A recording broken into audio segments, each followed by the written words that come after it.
Assalamu alaikum, hurmattуу замандаштарым. Мына бул айылды караңыздар. Төмөндө жол өтөт. Бул жакта көпүрө бар. Саңыздар капчыга менен байкага кетет. Бул жагы болсо дагы деле кыш. Башка жерлерге жаз. Жагы жар. Сай өтөт. Бирок мени суроом башкада. Не дойлайсыңар? Бул бак сыгарыш үчүн, бул жерде абат кылыш үчүн атайын жергиликтүүлөр өздөрүнүн күчү менен 3 километр жерден ушул түтүк шланги менен суу алып келиштир. Кайсы жерден дебейсиздерби? Ага түшүндүргөндө караганда теги ушул турган столбулар деп, балким ушул турган столбулар деп. Ушул жактан бери 3 километр жерге алып келиптир. Максат эмне болгон?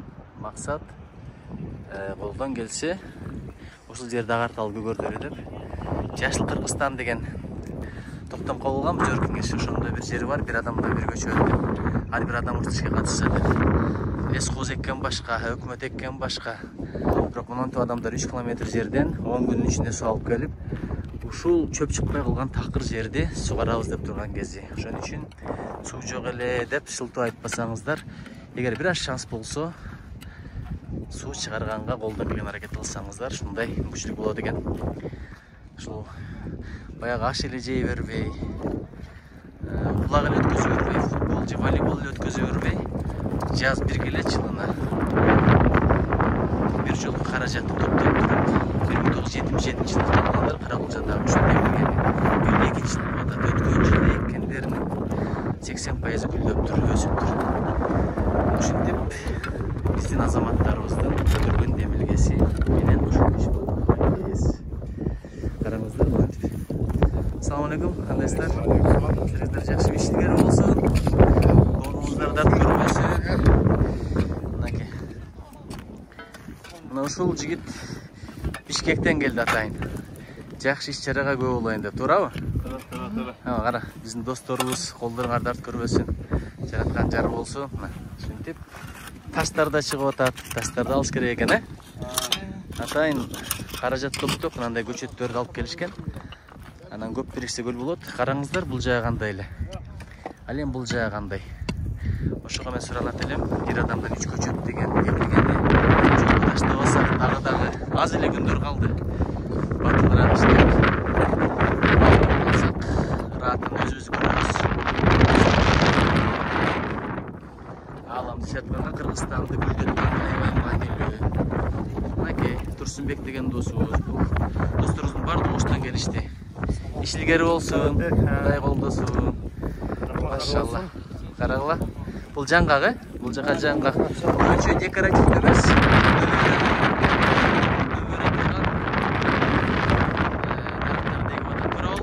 Мөмө өрө турган дарактар. Ушу 77 жылкы балдар канча акча топтоду? Биылкы жылбы? Биылкы жылы. Кудай кааласа 15. Азыркысы дагы деле топтоп атышат. Бирок дагы да чоң. Башталышы биз. Кудай кааласа Калдин айында дагы Сарбулакка, Сарбулакка 1 гектар жер көчөт эгебиз. Ага да 16-сына чейин чоң топтоп. Мынакей башталыш эле. Көп бириксе көл болот. Ар бир баланын башына салганда өзүнчө караңыз. Жигиттердин бардыгы ушул шаардан, тияк-бияктан келип жакшы ишке себеп болуп атат. Сообу тийсин. Баракка чымчык консо да сообу тиет, курт кумурска көлөкөлөсө да сообу тиет. Ассаламу алейкум, иш илгери болсун.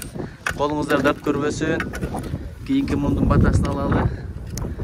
Мынакей аксакалдарыбыз өздөрүнүн ак батасын берип, берекелүү колдор менен жардам берип аткан кез. Ассаламу алейкум.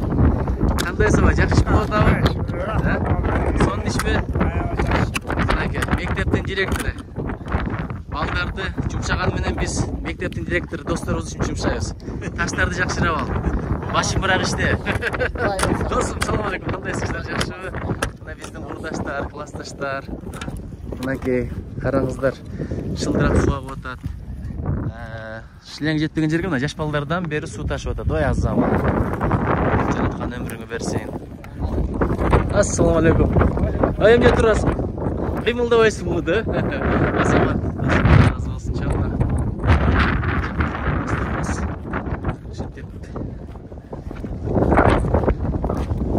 абат болуп гүлдөп турса, Кыргызстан бүт ушундай бакка айланып кетсе, өзүбүз деле кадырыбызды өзүбүз деле аброй. Кудай кааласа гүлдөп кетсе, кандай жүзүк жарык жаштан бак калат деген сөз бар. Караңыз, бул жакта Урматтуу райондун акими өзү да келип, аралашып, жардам берип, баштап жүрөт.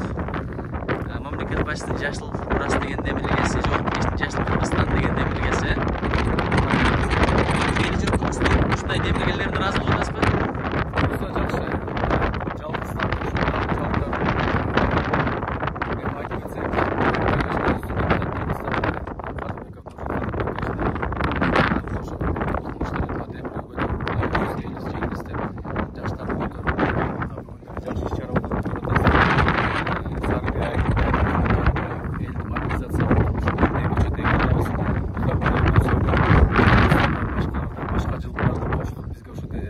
көтөрүп бир жакшы карабылжа бир жыйынтыгына жакшы чыгабыз деп.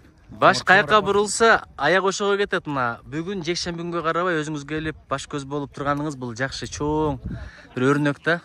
Сиздерге терең ыраазычылык. Чоң рахмат.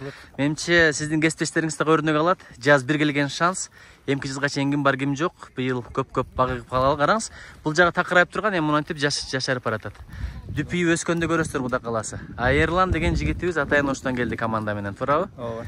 Биз бүгүн мына Жашыл Кыргызстан, бир адамдан 3 көчөт, жашыл мурас демилгелерин колдоп, биз атайын ушундай жакшы бир иш-чара өткөзүп атабыз. Бул деген келечекке болгон чоң инвестиция деп айтам мен, себеби ушул жерден жаштарга, улууларга, орто муунга, келечекке чоң бир өрнөк боло турган иш-чара болуп атат. Ошондуктан баардык ушу менин курдаштарыма, классташтарыма, досторума ыраазычылык билгизем. Убакыттан пайдаланып, бул чоң нерсе. Бүгүн 900дөн ашык көчөт эгилет.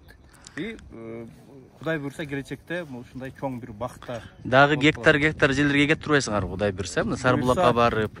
Сарыбулак айыл өкмөтүндө дагы 1,5 гектар жерге баг эгилип, ал жерге убакыт болсо дагы эле токтобой кете беребиз да. Рыспай Абдыкадыров